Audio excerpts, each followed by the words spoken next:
The two dogs stood at the open door, with the cold coming in around their legs, and would not cross the threshold. Beck held the door for them the way he had held it 10,000 nights, one hand flat against the frame. His weight shifted to let them pass, and they did not pass. The older one, Tessa, sat down on the kitchen tile. The younger one, a heeler cross named Dodge, that would chase anything that moved and a few things that didn't, pressed his shoulder against Beck's shin and leaned there and shook. Beck looked out at the yard and saw the same yard he always saw. Snow on the woodpile, the black shape of the equipment shed, the pole light throwing its cone down onto the gravel turnaround. Nothing in it. He told the dogs to go on and get it done, and they looked up at him with their ears flat and their eyes wide and white at the edges. And Tessa, who had never once in 9 years refused him anything, leaned back away from the door. He was 46 years old, and he ran a small operation at the foot of the ridge, 22 head of cattle, and a hay lease and a shop, where he kept the county's smaller machines running through the winter, because he was good with a torch and a press and the kind of patient that bigger outfits had stopped hiring for. People brought him brush hogs with bent decks and old skid steers that wouldn't turn over, and he fixed them in the long, cold months and gave them back cheaper than the dealership and slept fine doing it. He did not exaggerate. If a man asked him how bad a transmission was, he told him the number, and not $1 over. He read weather the way other people read clocks. He knew the difference between a coyote and a dog, at 400 yards by the way it carried its head. He was not a man who startled, and he would have told you that himself flatly, the way he told you everything. So when the dogs would not go out, he did not laugh at them or drag them. He stood in the doorway another moment and felt the cold settle into the kitchen, and he listened. The yard gave him nothing. He thought raccoon under the shed, or a cat from the Edners' place down the road, or the smell of something dead the dogs didn't like. He had reasons stacked and ready. He set them on the counter of his mind like tools, and he picked them up one at a time, and not one of them explained. Tessa sitting down on the tile and refusing to look at the glass. His wife was at the stove. Her name was Marin, and she had grown up 2 valleys over and had no romance about the country at all, which was one of the reasons he had married her. She could pull a calf, and she could change a water pump. And she did not believe in anything she could not put her hands on. She turned from the pot and saw the dogs, and saw his face, and said, Beck said he didn't know. She said it like it was an answer she expected, and went back to the pot. And then she stopped stirring, because Dodge had started to make a sound she had never heard him make, not a growl and not a whine. Something underneath both of those, low, with his lips not even pulled back, his whole body aimed at the door. They had a child asleep down the hall. A boy, 2.5, named after Marin's father, and the door to his room was open a hand's width, the way they always left it, with the little lamp inside throwing a strip of yellow into the dark hallway. Beck did not think about the boy in words. He thought about the distance from the kitchen door to the hallway, and the distance from the hallway to the boy's open door. And he thought about it the way he thought about reach on a loader arm, as a measurement, and then he stopped thinking about it because the dogs had reasons of their own, and he respected that. Tessa especially. She had treed bobcats, and stood her ground on a black bear once at the salt block, and put herself between Beck and a downed power line in an ice storm, and barked until he understood. She was not a coward. When she sat down on the kitchen floor and would not go out, that was data. Beck had built his whole life on the idea that the world gave you signs, and you either read them or you got hurt, and Tessa was giving him a sign with everything she had. He went and got the rifle down from over the door, not because he had decided anything, but because that was the next sensible thing. And he loaded it at the counter where the light was good and his hands knew the motion in the dark anyway. Maren watched him do it. She did not ask him to put it away. That was its own kind of data too, because Maren thought guns in the house around a toddler were a problem. And they had agreed, the rifle stayed unloaded and high, and she watched him load it and said nothing, because she had heard the dog too. The pole light flickered. It did that sometimes in the cold, when the connection at the base went loose, and he had been meaning to pull the cover and clean the contacts since October, and he had a reason for the flicker the same way. He had a reason. Then it flickered twice more and steadied, and in the steadying, he saw that the snow on the turnaround had a line across it that had not been there when he came in from feeding at dusk. A single drag from the tree line to the edge of the shed. Smooth, like something heavy had crossed, without lifting its feet all the way clear.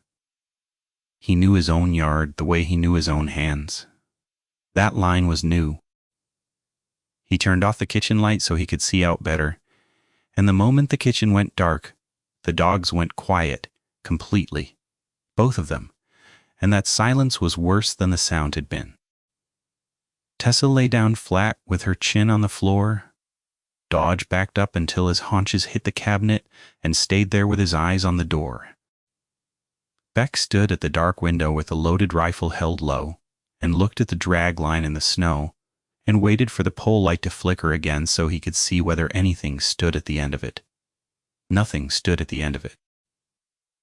The yard was empty and the line was there, and both of those things were true at once, and he could not make them agree.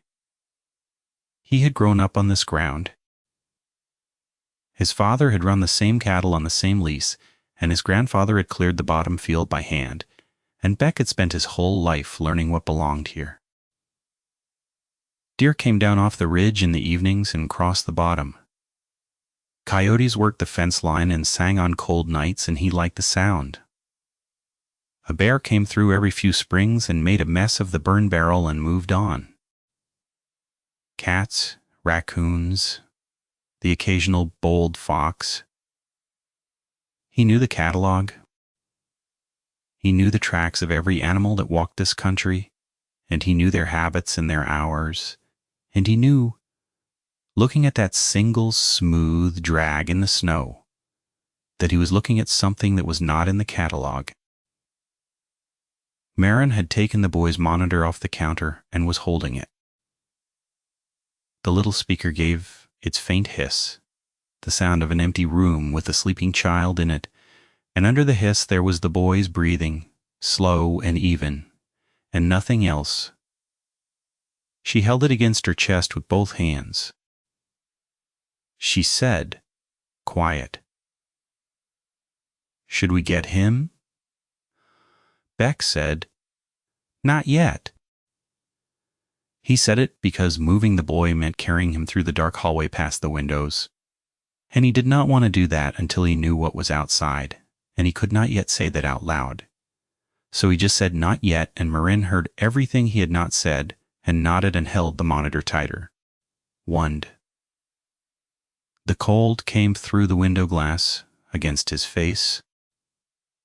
The shop thermometer outside the window read 11 degrees in the green numbers, and the wind was nothing, dead still, the kind of still that carried sound for miles. And into that stillness from the direction of the equipment shed came a sound he had no slot for.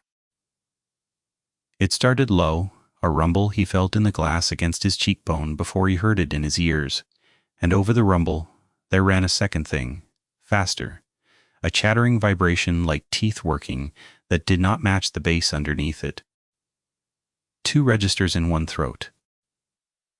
He had skinned and butchered and listened to every animal this country held, and not one of them made a sound built like that, with 2 engines running at once, and the part of him that catalogued things had nothing to write down.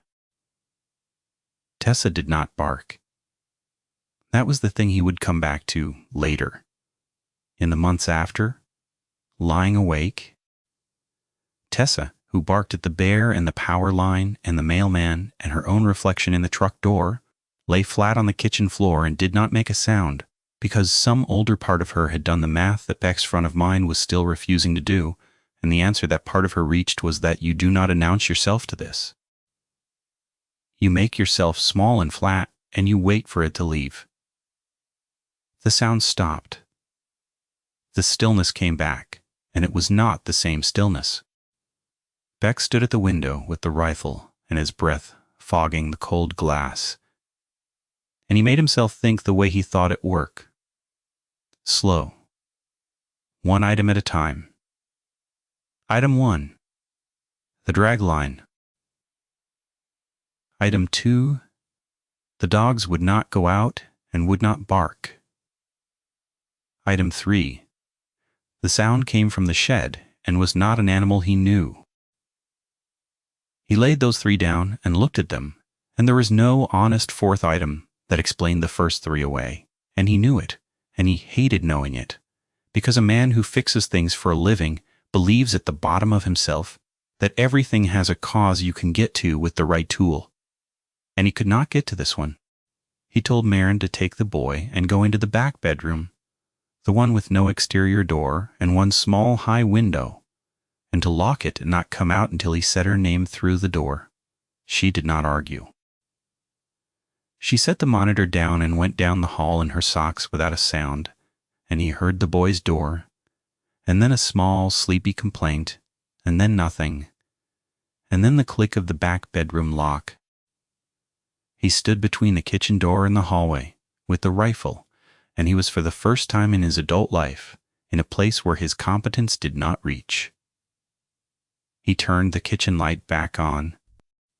He wanted to be able to see the room, and he wanted, if something was out there reading the house, for the house to look ordinary. A lit kitchen on a cold night, a man inside it. He did not know if that was the right move. There was no right move that he had ever practiced. He moved to the side window that looked toward the shed and stood at the edge of it where the frame would cover most of him, and he looked out at the shed and the snow and the cone of the pole light. The shed door was open. He had closed it at dusk. He closed it every night against the wind with the bent hasp he kept meaning to replace. And it was open now, swung wide, and there was nothing he could tell himself about the wind because there was no wind. And a swinging door needs a hand or a paw or a wind. And he had eliminated 2 of those, and the 3rd was lying flat on his kitchen floor, refusing to bark. He watched the open door for a long time. The cold worked through the window and into his face and his hands, stayed warm on the rifle, because they always did, because fear in his hands had always come out as steadiness. That was just how he was wired. Inside the black rectangle of the open shed door, there was nothing. And then there was a shape, and the shape did not step out so much as resolve. The way a thing you have been looking at without seeing finally arranges itself into sense. It filled most of the doorway. It was upright. That was the detail his mind snagged on and would not let go. The uprightness, because the things that belonged in his country went on 4 legs, and this stood on 2 at the edge of a door it had opened. With a hand or with something that worked like one. He did not raise the rifle. Some calculation he did not make on purpose told him that raising it was the wrong thing. That movement was the wrong thing, and he stood very still at the edge of the window and let his eye take what it could. The pole light reached the doorway, but did not enter it. So what he saw was an edge, a shoulder line that was too high and too wide, a head that sat wrong on that shoulder, low and forward. He could not see the face. He was in that moment grateful that he could not see the face, and the gratitude told him something about how far he had already traveled from the man who had opened the door for his dogs 20 minutes before. Then the eyes caught the light. 2 points of it. Amber, gold, high up, where he had not expected eyes to be set wide, wider than any animal he knew, and they did not flash and dart the way a startled animal's eyes do. They held. They held on the window, on him, steady, and he understood, with a coldness that started at the back of his neck and went down, that the thing was not looking at the house, it was looking at the window where the man stood. He had been watching the shed, and the whole time the shed had been watching back. And now there was no more pretending the line in the snow was anything other than a road. This thing had already walked to his door, once tonight, and would walk again. He stepped back from the window, slowly, keeping his eye on the two gold points until the frame cut them off. And then he moved through the kitchen, turning lights on. All of them, the porch, the yard, floods he used for working on machines after dark, every switch he had, until the whole turnaround blazed white. He did it to see. He did it to take away the dark the thing seemed to want. When the floods came on, the yard jumped into hard light, and the shed doorway was empty. Nothing stood in it. The drag line ran across the lit snow, exactly where it had been, and the shed door hung open, and the doorway was black and vacant, and the thing that had filled it a moment before was simply not there, and he had not seen it move. And a thing that big should not be able to leave a doorway in the half-second. He called the county. He stood with his back to the lit wall where no window could reach him, and he found the non-emergency line in his phone first, the one he used when a calf got out onto the road, and then he stopped and thumbed back and called the other one because a calf on the road and this were not the same kind of night. A woman answered on the third ring, bored and kind, the radio chatter of a dispatch room behind her voice. He told her, in the flat, exact way he told everyone everything, that there was an animal on his property he could not identify large, that it had opened his shed, that his dogs would not go out, that he had a wife and a small child in the house. He gave her the road and the mile marker, and the fact that he was the place with the equipment shed at the foot of the ridge, because half the county knew his shop, and he wanted her to place him as a man people trusted with machines, and not a man who called in the night about shapes. She asked if it was a bear. He said it was not a bear. He said he knew what a bear was. He'd had bears. This was not that. And he heard himself working to keep the flatness in his voice, because flatness was the only credential he had over a phone line at this hour. She asked if he had been drinking. He said no, and did not take offense because it was the question she was supposed to ask, and he would have asked it too. She said she could send a deputy when one came free, but it might be a couple hours. There was a wreck out on the highway past the grain elevator, and both county cars were tied up holding traffic until the wrecker came. And was he in immediate danger? He looked at the open shed door in the floodlight, and he could not answer that question, honestly, either way, because the thing had not touched the house, and had not touched him, and had only stood in a doorway and held its eyes on his window, and none of that was a sentence a deputy could write down. He said he didn't know. She said to call back if anything changed, and to keep his doors locked. And her voice was kind the way you are kind to a man you have half decided is seeing things, and that was the whole of what the county could do for him. He set the phone on the counter face up so he would see it light if it rang, and he stood in his bright kitchen and understood, with no drama in the understanding at all, just arithmetic, that for the rest of this night he was the only thing between the hallway and the cold. Marin's voice came small through the back bedroom door asking if it was gone. He went down the hall and stood with his hand flat on the door and told her the truth, that he had seen it once and now he couldn't see it, and that the floods were on, and that she should stay put. She asked what it was. He stood there in the bright hallway with the rifle, and looked for a word, and there was no word he was willing to put through that door, because the words available to him were all either too small or belonged to stories, and he did not deal in stories. So he said, "It's big, and it's smart, and it's not anything I've seen." And that was the most honest sentence he had said in years, and they both heard the weight of it land. The boy started to cry behind the door. The thin, tired cry of a child woken into a strange wrongness he could feel without naming, and Beck heard Marin's voice drop into the low murmur she used on him, and he stood guard in his own hallway and listened to his son cry and could do nothing about the cause of it. And the helplessness of that was a thing he had no practice carrying. He fixed things. That was what he was. He found the broken part and he made it work, and people drove away grateful. And there was no broken part here he could put his hands on. Only an open shed door and 2 gold eyes that held too steady. He went back to the kitchen and made himself useful in the only way left to him, which was to learn what he could. He kept to the lit walls, and he moved window to window, and he read the yard like a job. The drag line ran from the tree line to the shed. There was a second line now, fainter, leaving the shed and curving toward the house, toward the corner where the propane tank sat, and he followed it with his eye as far as the flood reached, and it went behind the tank and did not come back out the other side that he could see. He stood with that for a while.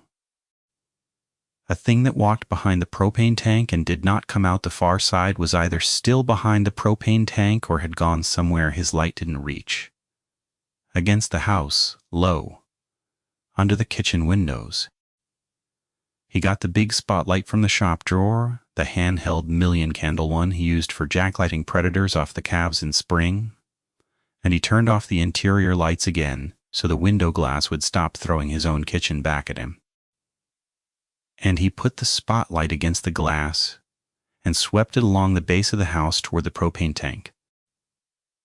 The beam was hard and white, and it showed him the snow piled against the foundation, undisturbed. And the tank. And the shadow behind the tank. And the shadow behind the tank. He held the beam on it. The shadow did not move. He held it longer until his arm started to ache, and the shadow held too. And he could not tell whether he was looking at a thing that was holding still on purpose, or at the ordinary darkness behind a propane tank, and that not knowing was the exact center of what this night was doing to him. Then the spotlight died. Not flickered. Died full an instant, the way a light dies when something opens the circuit. And he was standing at the glass in the sudden dark with a dead spotlight in his hand, and the afterimage of the tank burned green across his vision, and from very close. He had not heard it before, because the spotlight had been between them. It was slow and enormous and wet at the edges, and it fogged a patch of the cold glass from the outside, a spreading gray bloom of breath against the window. Not a foot from his own face, and he stood absolutely still in the dark with the dead light in his hand and did not move and did not breathe and let the math finish itself. It had come to the window. It had come along the wall under the windows the way he had feared, and it was here breathing on the glass, and the only thing between it and the inside of his house was a single pane he had been meaning to reglaze for 2 winters. He did not raise the rifle. Raising it meant moving, and moving meant being seen to move, and some animal certainty older than his competence held his arms still. He stood, and the breath fogged. The glass and faded and fogged again with each slow exhale, and he counted them without deciding to, 4, 5, 6, the way you count anything, to keep your mind from running. And on the 7th the breathing stopped and the gray bloom on the glass began to shrink as the cold ate it. And he knew it had pulled its head back from the window, though he had heard nothing, no crunch of snow, no scrape, nothing, a thing of that size, moving without sound being its own piece of wrongness, laid on top of all the others. He backed across the kitchen to the hallway mouth and stood where he could see both the kitchen windows and the dark hall, and he stayed there. The floods were still on outside. He had only killed the inside lights and the spotlight, and through the kitchen window the lit yard showed him nothing, the drag lines, the open shed, the empty cone of the pole light. Whatever had breathed on his glass had done it from the one strip of ground the floods did not quite reach. the dead space right against the north wall, and it had known that strip was there. It had used the geometry of his own yard lights against him. He thought about that. He thought about how it had opened the shed, and walked the wall, and found the dark seam in his lighting, and waited out his spotlight, and held its eyes steady on the window, instead of fleeing the light, and every one of those was a choice, and choices meant a thing that chose. And he stopped that line of thinking because it led somewhere he could not afford to go while he was the only one awake to guard the hall. The monitor on the counter hissed its empty room hiss. He had told Maren to bring it, but she had set it down when she took the boy, and it sat on the counter still patched to the receiver she had in the back room, and through it now, faint, came not the boy's breathing because the boy was in the back room with her. The room down the hall with its little lamp and its strip of yellow light and its window. And out of that hiss, thin and far and unmistakable, came the layered sound, again the bass rumble under the chattering vibration, the two-throated thing. And it was not coming from outside the kitchen window anymore. It was coming through the monitor. It was in range of the nursery's end of the line. It was at the boy's window. The empty room. The room they had carried him out of 15 minutes before. And Beck stood in his kitchen and felt the whole geography of the night reorganize around. The understanding that the thing had moved to the one window in the house where an hour ago his son had been asleep. He went down the hall fast and low, and he did not turn on the light. The nursery door stood open, the hand's width it always stood, the strip of lamp glow falling out across the hall floor, and he went through it with the rifle up now. Because here, finally, raising it was the right thing. Here there was a room with a window and a thing at the window and his son's empty crib between them. And he put his back to the wall beside the window, the way he had stood beside the kitchen glass, and he made himself look. The lamp was on inside the room, which meant the glass showed him mostly his own dim reflection and the room behind him. And he had to lean and cup his hand to the cold pane and put his eye close to see past the reflection into the yard. And when he did, what the flood showed him was the side yard below the nursery window, and a single set of impressions in the snow, leading up to directly beneath the window and stopping there. And they were not paw prints, and they were not boot prints. They were something between, long, with a splay at the front where weight had pressed. 4 of them, and a 5th set off to the side, like a thumb that was not quite a thumb, pressed deep, the depth of something heavy, directly under his son's window. And then nothing, no trail leading away, as though the thing had stood beneath the window and then simply was not there. He stood beside the window with his son's empty crib at his back and looked down at the hand-shaped marks in the snow under the glass, and the cold came off the pane against his face. And he understood the night completely for the first time. It had not been hunting the dogs, and it had not been hunting him the dogs had known. That was why they would not go out. They had smelled or heard, or simply felt the shape of its attention, and they had read it correctly. Read it as the thing in the yard reading the house, going window to window, learning which room held the smallest sleeper. And the dogs had refused the door because the dogs understood before anyone that going out into that yard meant putting yourself between this and what it wanted. And Tessa had lain flat and silent on the kitchen floor.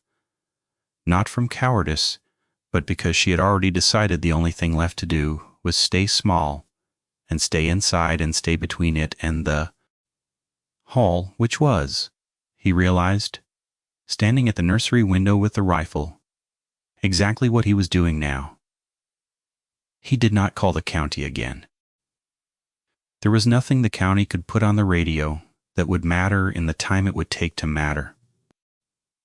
He went back down the hall and stood outside the back bedroom and said Maren's name low, and she opened the door a crack, and he saw the boy asleep again against her shoulder, worn out from crying, and he told her, quiet so the words would not carry, that they were not going to sleep tonight, that she was to keep the boy in this room with the door locked,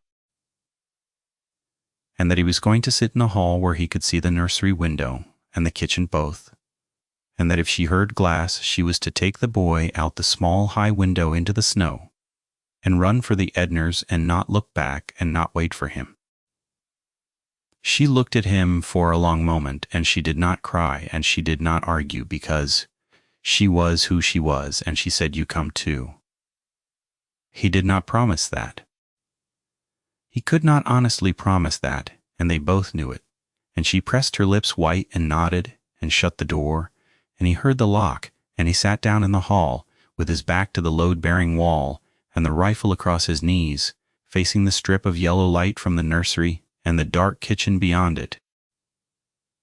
And he settled in to do the one thing left to a man whose competence could not reach the problem, which was to stay awake between it and his family until the dark gave up or the dawn came, whichever came first. The dogs came down the hall on their bellies, both of them, and lay down against him, one on each side, pressed close, shaking. And he put a hand on Tessa's head and felt her flinch and then settle. And the three of them sat in the dark hallway, facing the window. And for a long time nothing came. The floods burned out in the yard, the cold ticked in the walls. The monitor hissed its empty hiss with nothing in it now but the empty nursery and the faint song of the cold against the glass. Beck sat with the rifle and the dogs, and he did not let himself drift, because pattern kept you alive, and the pattern of this night was that the thing went to the windows, and there were 9 windows in his house, and he had counted them all once in the dark, like bolts in a checklist, and he sat facing the one that mattered and listened to the other 8. Sometime in the long middle of the night the breathing came again, faint, from the far side of the house, the bathroom window, the small frosted one over the tub that did not open more than a hand's width, and he heard the slow, wet draw of it through the wall, and the dogs went rigid against him, and he did not move. It stayed there a while at the bathroom glass, and he pictured the geometry of it, the thing standing in the narrow space between the house and the propane line, its head down at the level of that low window. And then the breathing was gone, and a long quiet followed it.